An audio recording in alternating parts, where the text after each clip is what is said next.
Kini tak, oh anu.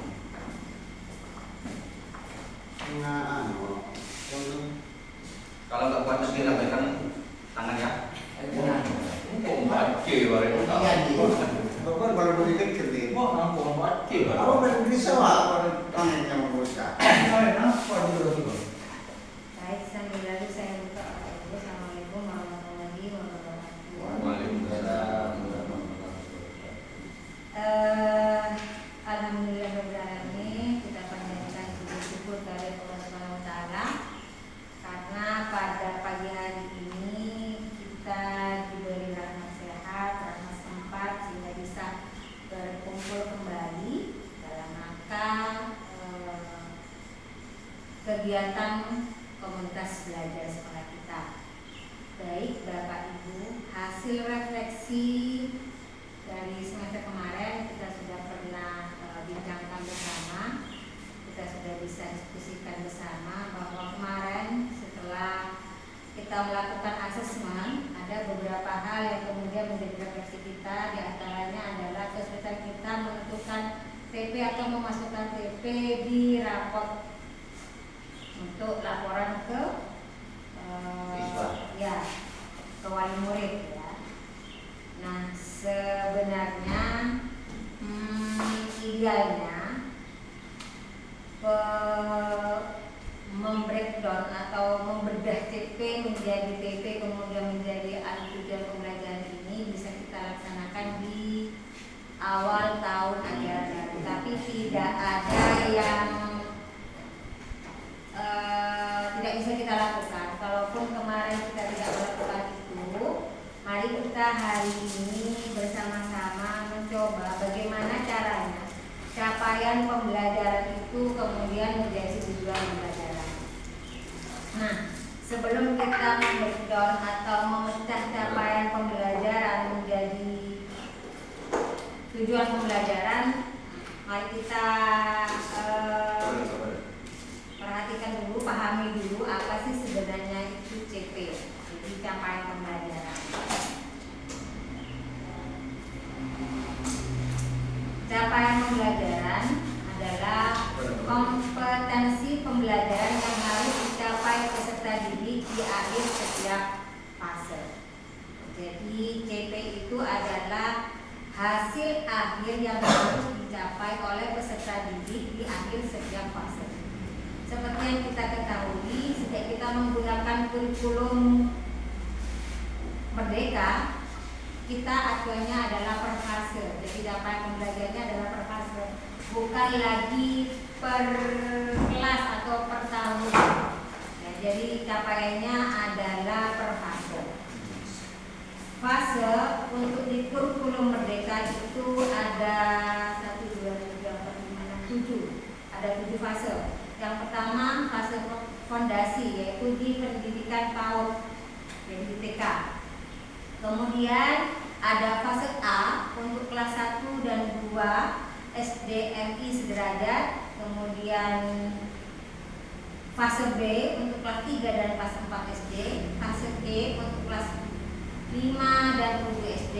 Fase D untuk kelas 7 sampai 9 SMP. Fase E untuk kelas 10 dan fase F untuk kelas 11 sampai kelas 12 untuk SMA ya Bapak Ibu. Nah, karena kita ada di Satuan Pendidikan Sekolah Dasar, maka yang kita gunakan adalah fase A, B, dan C. Selain fase-fase yang disebutkan tadi, ada lagi untuk peserta didik berkebutuhan khusus. Jadi untuk peserta didik berkebutuhan khusus dengan hambatan intelektual dapat menggunakan TP pendidikan khusus. Jadi kalau sekarang sekolah diharapkan menerapkan sekolah inklusi, jadi terbuka untuk siapapun. Jadi tidak ada peserta didik yang tidak kita terima karena dia misalnya berkebutuhan khusus. Sekolah harus mewadahi itu, memfasilitasi agar peserta didik tersebut bisa mendapatkan pendidikan. Kalau dulu misalnya kalau dia berkebutuhan khusus diarahkan untuk ke SMP, tetapi sekarang sekolah negeri bisa dengan sekolah Dan CP-nya tentu tidak sama dengan teman-temannya yang lain. Pakai Disesuaikan dengan dia bisa bersama dengan teman-teman yang lain, tetapi dia menggunakan TP yang berbeda dengan teman-temannya. Disesuaikan dengan hambatan intelektual yang dihadapinya. Apakah siswa berkebutuhan khusus itu kan TP dan CP-nya kan lain? Ya, CP-nya disesuaikan dengan hambatan intelektualnya. Artinya seperti ini, Pak. Kalau misalnya dia tidak bisa melihat misalnya, CP-nya tetap kita bisa menggunakan CP yang sama karena dia kan tidak kemungkinan tidak mengalami hambatan intelektual. Cuma bagaimana kita memfasilitasi dengan misalnya buku-buku dengan huruf braille dan lain sebagainya. Tetapi kalau tunagrahita apa namanya Pak, yang kebutuhan intelektualnya yang kena Seperti yang menyebabkan lah. bukan mental misalnya ya tunagrahita itu. Nah itu kita sesuaikan dengan hambatan intelektualnya. Misalnya dia di kelas 4 karena dia memiliki hambatan intelektual, kita nggak bisa pakai fase B, kita gunakan di fase A tidak apa, karena dia memang memiliki hambatan intelektual. Tapi di waktu kita mengadakan pembelajaran kan dia kan tidak mungkin daya dalamnya kan tidak mungkin sama. Ya, makanya kita kan kesulitan. Apakah kita menggunakan 2 kali? Ya, artinya berdiferensiasi Pak. Berdiferensiasi. Artinya sekarang seperti ini. Kenapa kemudian tidak diletakkan di kelas 1? Khawatir dia menjadi tidak percaya diri. Pasti teman-temannya akan mengolok-olok dia. Jadi kita memberikan pembelajaran, tapi khusus dia soalnya mungkin berbeda dengan teman-teman. Disesuaikan dengan kemampuannya. Ya. Jadi dibedakan. Makanya ada sekarang pembelajaran berdiferensiasi. Tetapi alhamdulillah di sekolah kita tidak ada yang berkebutuhan khusus ya Pak. Tekniknya untuk sekolah inklusif seperti itu. Seumpamanya Ya. di suatu saat ada sesuai yang kayak itu, umpamanya di sekolah kita ada mudah-mudahan tidak. Di waktu kita kesulitan untuk mengatasinya itu, apakah sekolah boleh mendatangkan? Boleh. Makanya tadi sekolah memfasilitasi, Harus mendatangkan. punya lawan khusus buat dia. Boleh mendatangkan, artinya misalnya mendatangkan guru khusus dia. Oke. Soalnya kalau digabung itu saya rasa guru yang pegang Akan kesulitan. Jadinya memang memfasilitasi tentunya kita kan harus berkomunikasi dengan orang tua. Jadi misalnya kemudian dipisahkan misalnya ruang khusus bukan untuk membuat dia menjadi tidak percaya diri, tapi agar bisa memberikan pelayanan yang terbaik. Takutnya kalau dipisahkan dia malah tambah gimana ya? Karena saya dirinya kurang. Ya. Jadi dalam pelaksanaannya tentu kondisional. Sekolah diberi hak untuk menentukan yang terbaik. Tentunya ada komunikasi dengan pihak orang tua dan lain sebagainya. Kalau semuanya dipasrahkan ke sekolah, teknisnya namanya itu Iya Pak. Sekolah sekarang dikasih kewenangan karena yang lebih paham keadaan sekolah dia warga sekolah itu sendiri. Tidak mungkin pihak luar memahami. Makanya kalau sekarang ada asesmen, sekolah diberi kewenangan untuk membuat sendiri kan hanya sekolah yang tahu pembelajaran apa, materi apa yang diberikan kepada siswa. Jangan sampai kemudian kalau dulu kan kita membuat soal untuk UAS misalnya per gugus. Nah kalau seperti itu dianggap kurang adil karena khawatirnya tingkat soal itu tidak disesuaikan dengan keragaman di masing-masing sekolah. Misalnya di Kerta Barat biasa menggunakan soal hot misalnya, dengan tingkat penilaian yang cukup tinggi. Kemudian di Dasu Barat tidak biasa seperti itu. Nah tentu saja itu akan merugikan siswa Pak. Kalau tidak terbiasa menggunakan soal hot, kemudian kita berikan paksakan soal hot, maka nilainya akan iya. Nah sekarang kan di kurikulum Merdeka fokusnya itu kepada proses, bukan kepada hasil akhir. Tapi saya dengar-dengar dengan adanya perubahan kabinet itu menteri baru itu katanya seperti apa Akan namanya ada nasionalis sekolah, dulu ya akan itu ada. katanya ada seperti itu. Cuman kalau soalnya seperti dulu langsung datang dari segel dari atas, kemungkinan besar hal itu akan terjadi. Kalau saya baca seperti ini Pak, kita sudah dikasih TP. Nah targetnya kita harus bisa memenuhi TP itu, capaian pembelajaran itu. Saya tidak tahu teknisnya apa nanti soal langsung dari pusat, karena juga hal tersebut juga hasil refleksi Pak.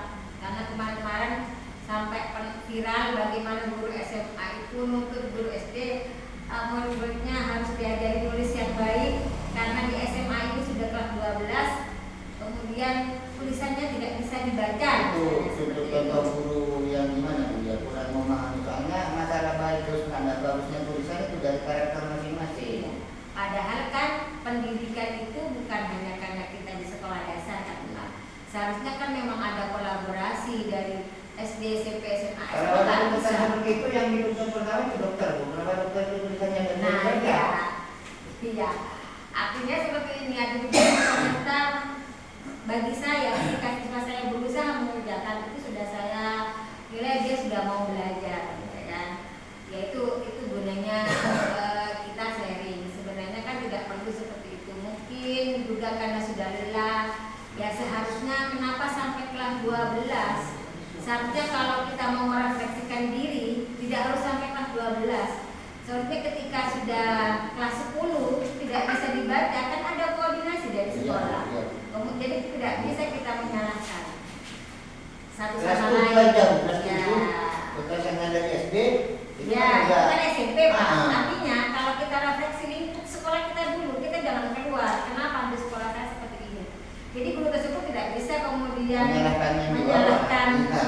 di luar sekolahnya. sekolah lain. Silahkan diperbaiki dulu di sekolahnya, baru bisa menyalahkan sekolah lain. Kalau Iya. menurut saya seperti itu. Kalau menurut saya seperti itu. Jadi sebenarnya adalah tanggung jawab kita bersama untuk bisa memperbaiki itu. Jadi kita tidak bisa menyalahkan misal di kelas 4 tidak bisa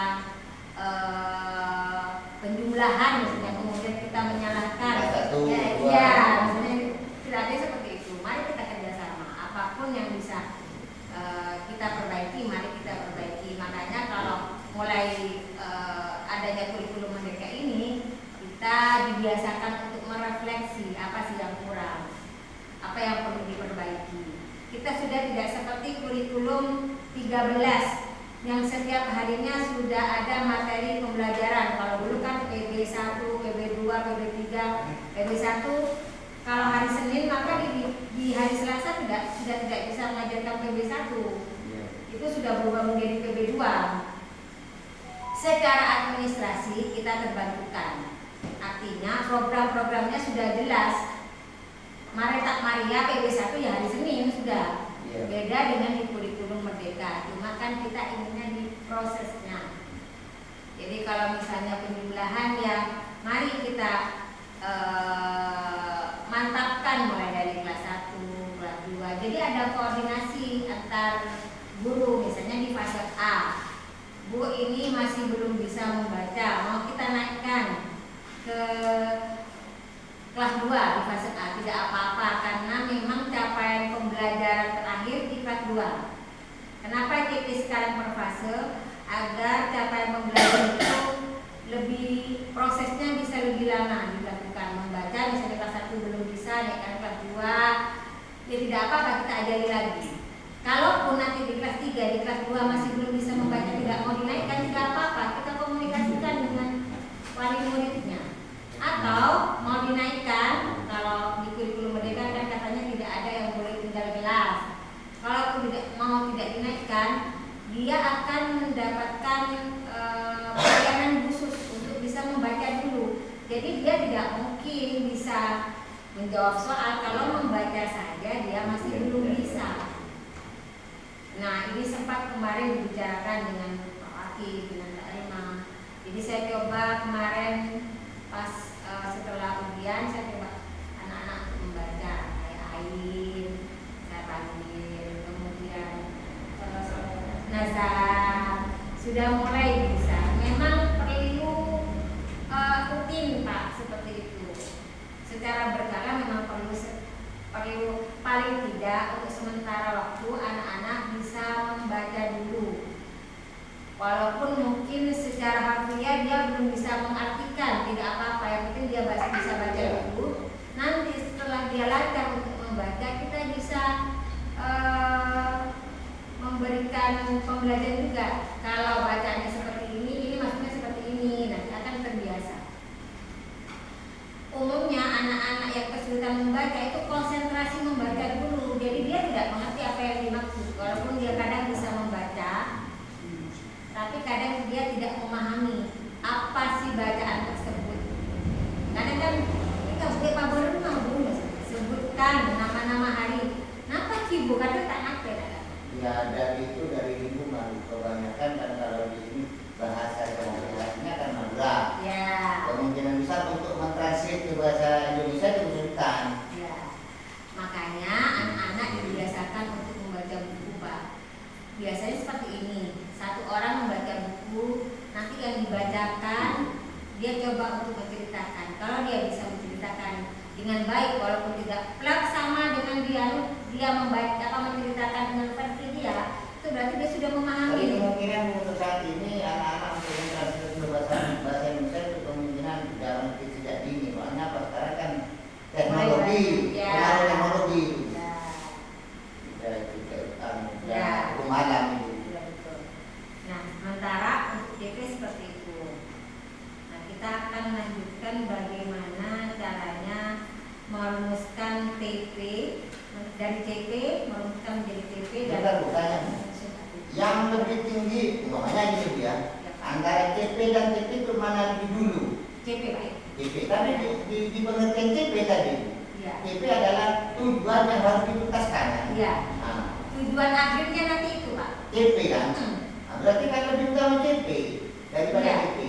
Iya, memang CP ini kemungkinan bungkul lah Bapak pada anak nikah antara kasalopen. Tujuannya kasalopen. Nah, untuk TP-nya itu Pak, mau antara kasalopen itu apa? Apa yang perlu dipersiapkan? Saya ke sana kalau ke Salopen jauh, kok numpak sepeda motor. Jadi dia harus bisa naik sepeda motor dulu. Ke sana itu saya butuh bekal misalnya. Parlonnya di angin, parlonnya di kanan. Gambarannya lebih luas TP. Lebih sederhana TP Pak, lebih luasnya di TP. Dan yang TP sudah bungkus Salopen, ya Salopen. Tujuannya Salopen. juga. Tujuannya saya sampai di Salopen. Untuk sampai ke Salopen Pak, apa saja yang perlu kita lakukan? Berarti TP pelaksanaan setiap hari, TP ini tentu ada. Ya, akhirnya itu TP Pak. Tapi yang dimasukkan di rapor kok TP. TP Pak, tujuan pembelajaran, bukan CP yang Berarti penyebarannya harus luas TP. Berarti mun TPI itu sehingga keperluannya kalau ke Selopek keperluannya kita apa? CP bungkulnya. Bola. Mentara Selopek. TP keperluannya kita Ya. apa mentara Selopek keperluannya kita apa Selopek? Untuk bisa ke Salopen apaan? Prosesnya di sini tuh namanya TP, tujuan pembelajaran. Untuk bisa ke Salopen, Makanya proses dalam perjalanan apa yang dialami kalau sudah di TP. ya, TP, TP Pak. Semua keperluan, Kalau semua yang akan kita Ah, lakukan ada adalah TP. Kalau- TP tujuannya. Sebenarnya kalau memang diperlukan harus naik sepeda cukup. Tapi dalam perjalanan kan kita barangkali ada cerita juga Itu TP. barangkali kan bisa Ya, masuk juga. Itu TP. ada hambatan ya Iya. Pak, ya dan lain sebagainya. Nah, yaitu nanti itu di prosesnya sama seperti ini. Di kurikulum mereka ini ada 3 asesmen. Ada asesmen diagnostik. Diagnostik ini untuk mengetahui kemampuan anak, kemampuan dasar anak. Misal, kalau kelas 1 dikasih huruf, ini huruf apa? Kalau sudah bisa, orang berarti kenal huruf. Tuh. Jadi sebelum ke TP kita harus menentukan TP, kita harus tahu kemampuan anak-anak dulu. Kalau dia masih belum bisa menyebutkan itu huruf A, B, C, D, E, maka di tujuan pembelajarannya siswa bisa bisa menyebutkan huruf dulu seperti itu. Nah, tuh. Nanti ada lagi asesmen habis diagnostik, ada asesmen formatif. Asesmen formatif ini hasil penilaian kita ketika kita menjelaskan, siswa bisa menjawab, Ya, bisa asesmen. itu sudah asesmen Pak, itu formatif. Dulu di awal-awal kurikulum merdeka itu formatif ditulis Pak. Iya. Tapi sekarang itu bukan menjadi nilai hasil untuk raport, bukan. Bukan ya. Asesmen formatif ini hanya untuk memperbaiki pembelajaran. Pak Dena, ya jadi Melihat kemampuan siswa. ya jadi penjumlahan menyusun misalnya kelas 2. Ternyata dari 14 siswa yang nilainya bagus dianggap di atas KKM, misalnya oleh Ketong Polo, Belum Polo di atas 50 lah Pak, 60 lah, itu sudah lebih dari 75%. Berarti anak-anak sudah mampu, tinggal yang 25% ini. Nah itu bisa lanjut ke TP selanjutnya. Tetapi kalau di bawah 50%, Lah. nah itu ulang, besok diulang lagi. Oh ternyata masih banyak yang jelek. Jadi jangan ke TP selanjutnya dulu Pak. Iya. Itu diulang lagi sampai anak-anak sudah melebihi target kita yang sudah paham. Oh berarti nggak telah, sudah lebih dari 75% yang bagus. Oh berarti anak-anak telah, iya. Kemungkinannya yang belum paham itu karena dia memiliki kebutuhan khusus, makanya ada pembelajaran diferensiasi tadi. Seperti misalnya nazal, mungkin saja dia tidak bisa menjawab karena dia tidak memahami soal, karena dia masih belum bisa membaca, misalnya seperti itu. Itu bisa dianalisis lagi. Nah kalau asesmen sumatif ini nanti yang akan dimasukkan ke dalam rapor. Ya, kalau dulu kan dari formatif dijumlahkan dengan ditambahkan ke sumatif, baru jadi rapor. Ya. Kalau sekarang formatif itu hanya untuk memperbaiki modul ajar kita, Iya. untuk memperbaiki kegiatan pembelajaran kita.